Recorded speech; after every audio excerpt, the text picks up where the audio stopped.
सदगुरु कबीर बीजक साकी प्रकरण साकी 70। जहर जिमी दे रोपिया अमी सींचे 100 बार, कबीर खलक ना तजे जामे जौन विचार।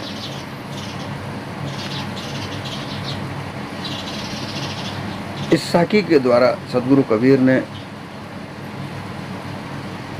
मानव के हृदय में विभिन्न प्रकार के विचार हैं, अलग अलग प्रकार के विचार जो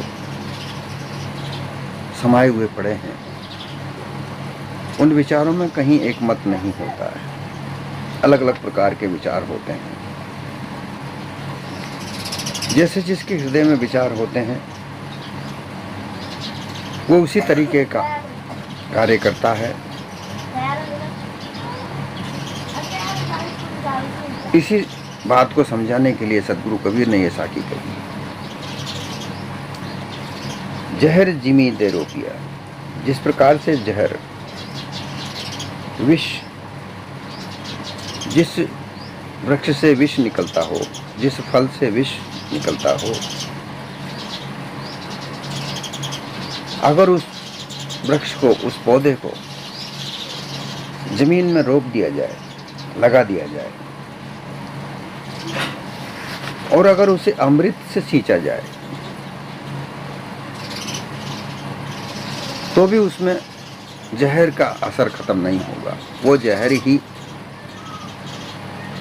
उत्पन्न करेगा। जहर का पौधा लगा दिया, बीज लगा दिया और उसको अमृत से सींचा जाए, उससे विष का ही अंकुर फूटकर बढ़ने लगता है। अब चाहे अमृत रूप दूध, निर्मल जल से बार बार उसे 100 बार उसे सींचा जाए, उसको तर रखा जाए, बहुत देखभाल की जाए, इसके उपरांत भी उसमें कभी भी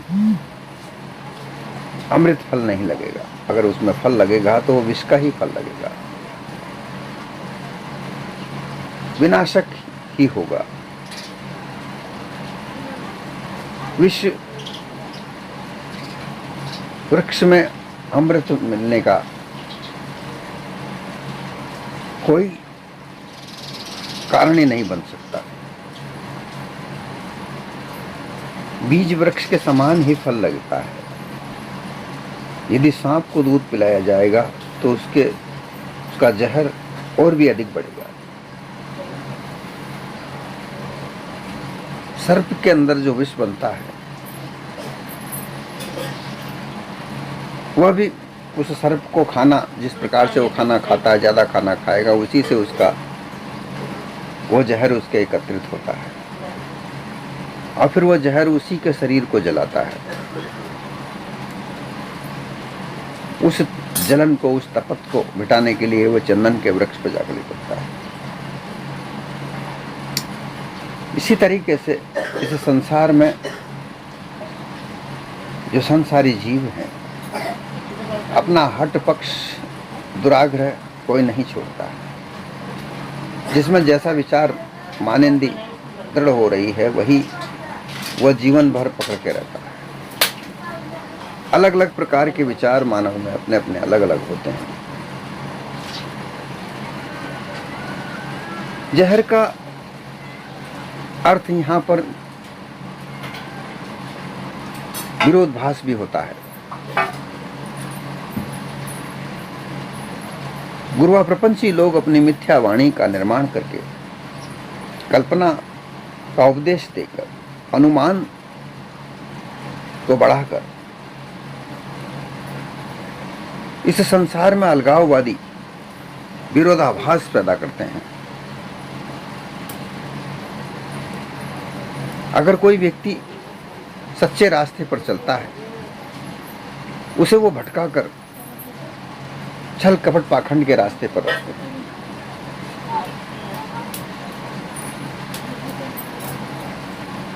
बहुत से लोग ये कहते हैं, उपदेश देते हैं कि धन कमाओ, जितना हो सके उतना ज्यादा से ज्यादा धन कमाओ। अच्छी बात है, धन कमाना कोई बुरी बात नहीं है। धन से ही मानव जीवन का सारे काम होते हैं। पेट में भूख लगती है, बिना पैसे भोजन नहीं बन पाता। तन ढकने के लिए कपड़ा चाहिए, बिना धन के कपड़ा नहीं आता। विश्राम पाने के लिए एक घर की आवश्यकता होती है, चारदीवारी बनाकर छाया डालकर उसमें विश्राम करना होता है, वह भी बिना पैसे के नहीं बनता, बिना धन के नहीं बनता। इसलिए धन कमाना कोई बुरी बात नहीं है, परंतु केवल धन को लक्ष्य बनाना, ये बात समझने की होती है। बहुत से लोग कहते हैं कि धन कमाओ, खूब जितना जा कमा सको धन कमाओ, कोई बुरी बात नहीं है, धन कमाओ। परंतु वो ऐसा कहने वाले ये नहीं कहते कि धन ईमानदारी नेक नीति के रास्ते से कमाया जाए। मान्यता प्राप्त रास्ते से धन कमाया जाए। धन कमाने के लिए क्या चोरी की जाए, क्या डाके डाला जाए, व्यभिचार किया जाए, छल कपट पाखंड किया जाए। अधिक धन कमाने की जो लालसा होती है वो चोरी की तरफ जाती है, छल कपट पाखंड की तरफ जाती है, धोखाधड़ी की तरफ जाती है। धन ही तो कमाना है, खूब धन कमाओ, खूब लोगों को ठगो, चोरी चकारी करो, डाका डालो, छल कपट पाखंड करके लौट लो।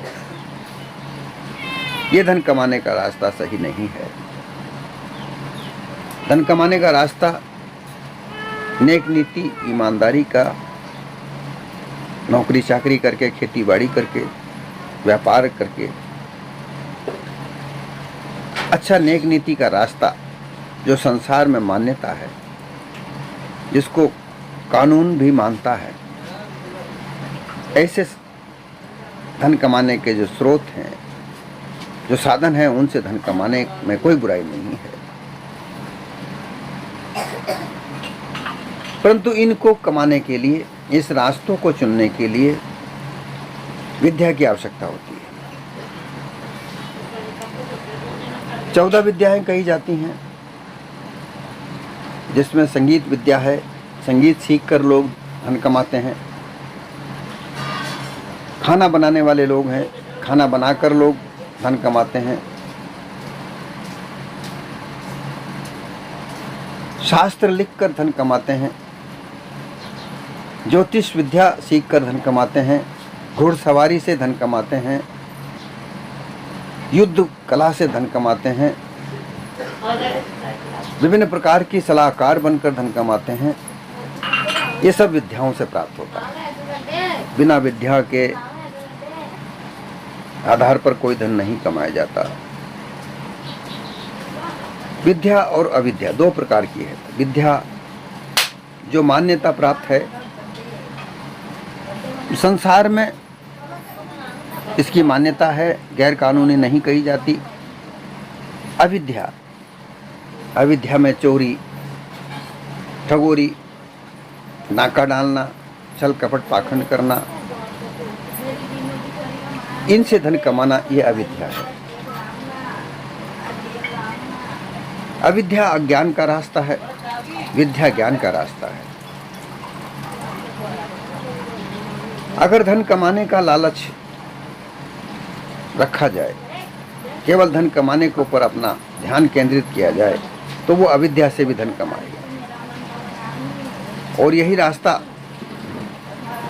आजकल ज़्यादा मशहूर है, धन कमाओ, अविद्या के रास्ते से कमाओ। ज़्यादा पढ़ाई लिखाई करने से क्या आवश्यकता, धन ही तो कमाना है, हम कैसे भी धन कमा लेंगे। ये सब संगत से होता है।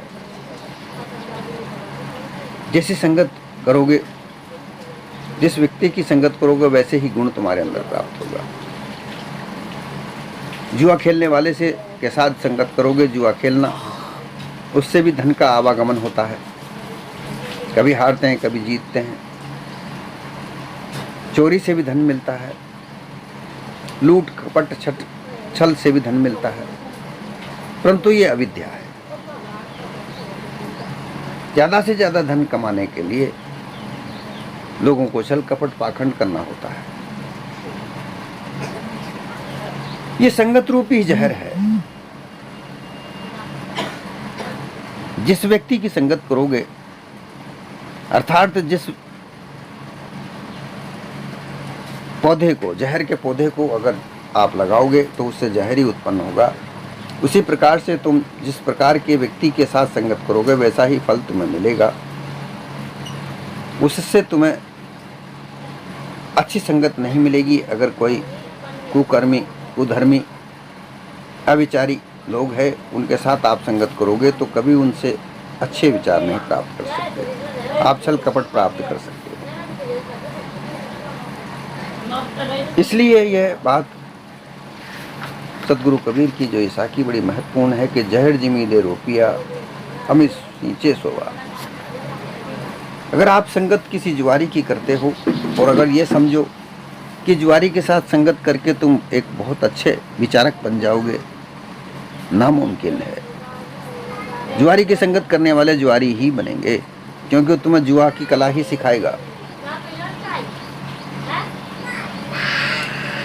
झूठ बोलने वाले के साथ, मिथ्यावादी के साथ अगर तुम संगत करोगे वो तुम्हें मिथ्या ही सिखाएगा। इसी तरीके से इस संसार में भ्रमिक गुरुआ हैं जो मिथ्या वाणी का उपदेश देकर कोई एक ब्रह्माधिष्ठान सत्य है, ईश्वर ब्रह्म परमात्मा मिलने के जरा मरण आदि के सर्व जगत दुख हरण हो जाते हैं, ऐसा कहकर गुरुआ प्रपंची लोग क्या कहते हैं, उनकी कल्पना वाणी में, उपदेश में ये कहा जाता है कि ब्रह्म एक सत्य उपसत सर्वाधिष्ठान है, सत्य है। उसमें मिलकर इस जीव के जरा मरण दूर हो जाते हैं, जन्म मरण से वो दूर हो जाता है। ईश्वर इस जगत का कर्ता धर्ता है, उसको ढूंढने के लिए भक्ति की आवश्यकता होती है। उसकी भक्ति से ये जीव उस परमात्मा में मिल जाता है, उसके जन्म मरण दूर हो जाते हैं। यही ब्रह्म रूप जहर का बीज बिरवा अबोध मनुष्यों को एक भ्रमित गुरुआ लोगों का द्वारा उपदेश किया जाता है। अंतःकरण जमी अर्थात वो अंतःकरण के अंदर ये बीजारोपण किया जाता है। अनुमान कल्पना की द्वारा रचित वाणी का बीजारोपण अंतःकरण में करके रोपा जाता है। अब उसे फिर खूब संगत करके, उन्हीं लोगों का साथ रहकर, उनके संगत करके उससे सींचा जाता है। भ्रमिक लोगों का संगत, भ्रमित लोगों का संग, उनकी कल्पनित वाणी, इनसे कभी भी अमर फल नहीं लग सकता, अर्थात जीव को अमर पद प्राप्त नहीं हो सकता। ब्रह्म एक विद्या है, ब्रह्म कोई एक वस्तु नहीं जो वह प्राप्त हो जाए। उसके विभिन्न प्रकार की मान्यताएं संसार में दृढ़ कर रखी हैं। उसी ब्रह्म को जगत से कह दिया कि जगत से ब्रह्म निर्मित होता है, उसी ब्रह्म को कह दिया कि ब्रह्म से ही जगत निर्मित होता है। 10 अवतारों को ब्रह्म बता दिया जाता है। रामकृष्ण को ब्रह्म बता दिया जाता है, फिर जीव को भी ब्रह्म बता दिया जाता है। प्रज्ञान आनंदम ब्रह्मस्ति, ज्ञान के आनंद से भी अलग ब्रह्म है, ऐसी मान्यताएं दृढ़ की जाती हैं। इन मान्यताओं से यह जीव भ्रमित होकर आवागमन के चक्र में ही जाता है, भ्रम कल्पना में ही अपनी जड़ मजबूत करता है, जो अजर अमर पद को प्राप्त नहीं करवा सकती। उनके भ्रम का समूल निवारण नहीं होता है, क्योंकि अमर वाणी कही जाने वाली वो तो कल्पित वाणी है, सत्य यथार्थ वाणी तो है नहीं। वाणी के प्रारूप है काल संधि झाई। काल रूपी शब्द किसी परमेश्वर से डराकर, ईश्वर से डराकर तीर्थों में स्नान करना, दान पुण्य करना, व्रत करना, कथा सुनना, ये 4 प्रकार के कार्य बताए गए हैं। इनमें देवी देवताओं की पूजा करना, विभिन्न प्रकार के देवताओं की पूजा करके आराधना प्रार्थना करना, उनके नाम से दान पुण्य करना, ऐसा बताया जाता है। यहां भी कुछ प्राप्त नहीं होता। अगर ऐसा होता है तो क्या वो देवता जिसकी पूजा आराधना की जाती है वो रोटी कपड़ा व्यवस्था करता है? अगर ऐसा होता है तो क्या उसके घर बैठे उसको खाना मिलता है? एक नौकरी की जा रही है उस देवता के लिए, सब कुछ किया जा रहा है, पूजा पाठ की जा रही है, ध्यान किया जा रहा है, दान किया जा रहा है, तो फिर उसका प्रतिफल तो मिलना चाहिए। प्रतिफल उसका नहीं मिलता। परंतु ऐसा भ्रमिक लोगों ने ऐसी मान्यता इस संसार में फैला रखी है कि वह तुम्हें खाने को देगा, जबकि ऐसा होता नहीं।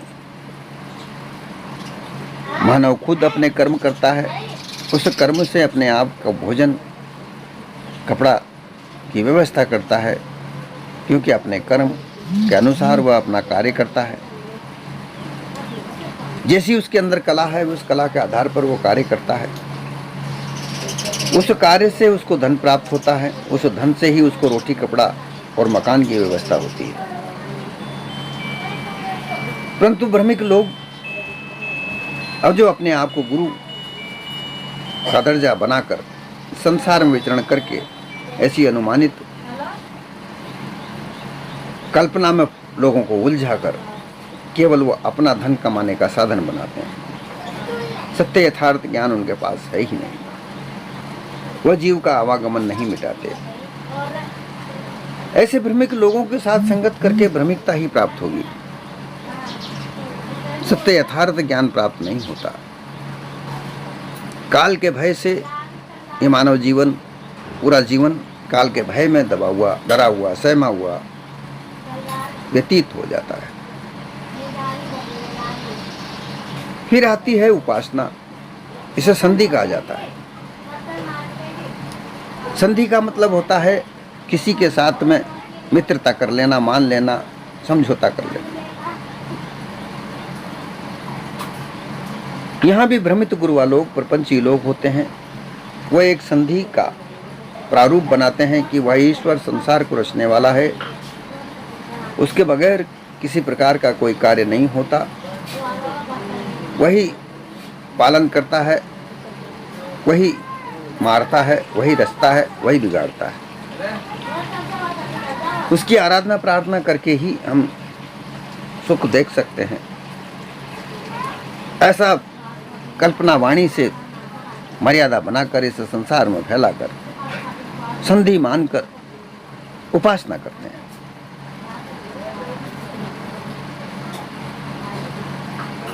ईश्वर, इन तीन देवताओं को ईश्वर मानकर, अपने अपने इष्ट मानकर, कोई विष्णु को मानता है, कोई शिव को मानता है, कोई देवी को मानता है, और उनके आधार, उनके मतपंथ के अनुसार उपासना करता है।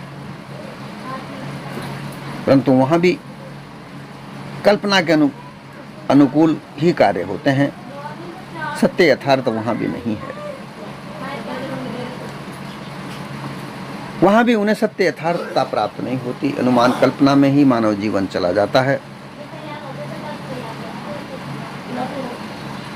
अंत तक वे उस असत्य को नहीं छोड़ते, सत्य की ओर अग्रसर होते ही नहीं, लकीर के फकीर बने रहते हैं। क्योंकि वहां के जो गुरुआ प्रपंच हैं, उन प्रपंचों से निकलना मुश्किल हो जाता है, क्योंकि संधि है। ब्रह्म भूल में, धोखे में पड़कर, क्योंकि एक धोखा है, मिथ्या मानिंदी का धोखा है, इस धोखे में पड़े हुए वो लोग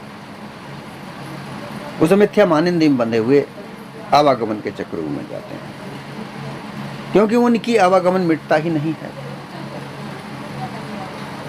विभिन्न प्रकार के विचार,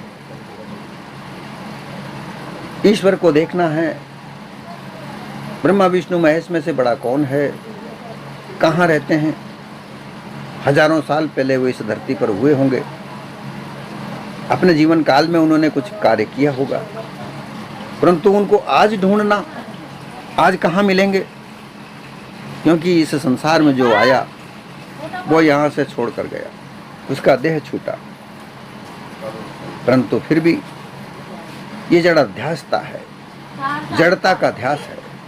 जड़ाध्यास अर्थात जड़ता का ध्यास, जड़ पदार्थों का। उनकी विभिन्न प्रकार की मूर्तियां बनाई जाती हैं। सोने चांदी की बनाते हैं, सोने की बनाते हैं, चांदी की बनाते हैं, तांबे की बनाते हैं, पीतल की बनाते हैं, मिट्टी की बनाते हैं, पत्थर की बनाते हैं। इस प्रकार से विभिन्न प्रकार की मूर्तियां बना बनाकर उनकी दुकानें खोल खोल कर विभिन्न प्रकार के रूप श्रृंगार से उनको आकर्षित करके लोगों को वहां आकर्षित किया जाता है। वहां कुछ प्राप्त होता नहीं है। ऐसी उलझन में फंसे हुए मानव जीवन एक दिन छूटता है और मानव जीवन फिर चक्रव्यूह में बंध कर चला जाता है।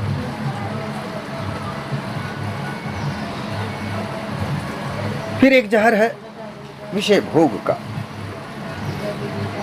विषय भोग, इस संसार में विभिन्न प्रकार के विषय भोग हैं। 5 विषय कहे जाते हैं: शब्द, स्पर्श, रूप, रस, गंध, सुगंध।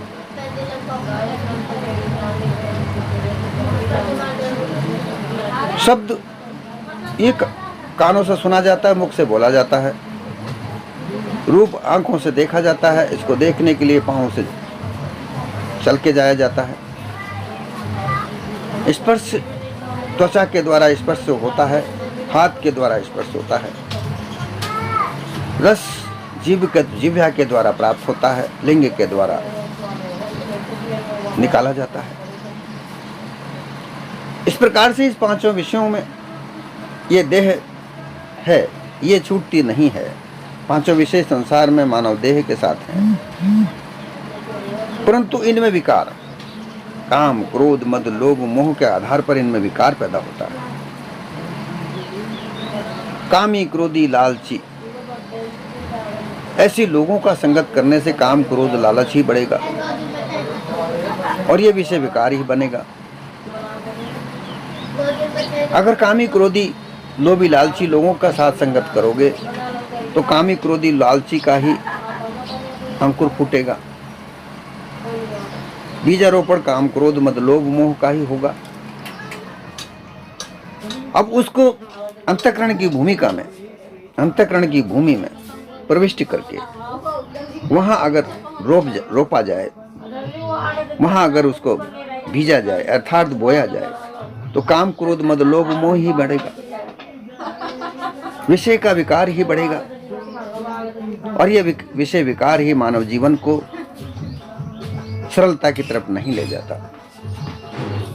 वह सत्य यथार्थता की तरफ न ले जाकर मानव जीवन को कष्ट में बनाता है। स्त्री भोग, पुत्र, धन, धान की तन मन वचन संपूर्ण उसी में लगा रहता है। विष के विषय में सींचते सींचते खूब बड़ा किया, बड़ा होने पर उसमें विष के ही फूल फल लगे, अर्थात स्त्री भोग में ही लगा रहा। उस स्त्री भोग में लगकर वहां भोग वासना ही उत्पन्न होती रही, भोग वासना का ही वृक्ष बढ़ा। विषय आसक्त लोग कितने ही बार उस विषय को अपना अमृत के द्वारा किए, परंतु फिर भी वहां वह समाप्त नहीं होगा। 100 बार भी अगर विषय वासना को अगर वो नहीं त्यागेंगे तो भी वह त्यागने का नहीं, वह अमृत बन नहीं सकता। अमृतमय वचन, सत्य उपदेश, सत्य निष्ठा सींच सींच कर सुनाया भी जाए, समझाया भी जाए तो भी विषय भोग नहीं खत्म हो सकते। विषय भोग कसर रहती ही है क्योंकि क्षणिक भोग है। विषय भोग का भोग एक क्षणिक सुख है। इसको चाहे कितने ही बार, 100 बार, हजार बार भोगा जाए तो भी इसका सुख लगातार नहीं रह सकता, क्षणिक सुख है। इसलिए विभिन्न प्रकार के जो विष हैं, विषय भोग विष कहा जाता है। विषय विष से विष है अर्थात विषों का घर, ये विषों का घर होता है। ये इसमें विषय विष ही विष है। निश्चित रूप से इनमें कुमार्ग है, अविचार है। बहुत से लोग दुराचारी होते हैं, व्यभिचारी होते हैं, वाम मार्गी होते हैं, जीव हिंसक, मांसाहारी, उजड निरंकुश मनमती के होते हैं। ये सब उस विषयी भोग के भोग में ही बनते हैं। अमृत छोड़ विषय विसराता। अमृत तुम्हारे पास है, विष भी तुम्हारे पास है,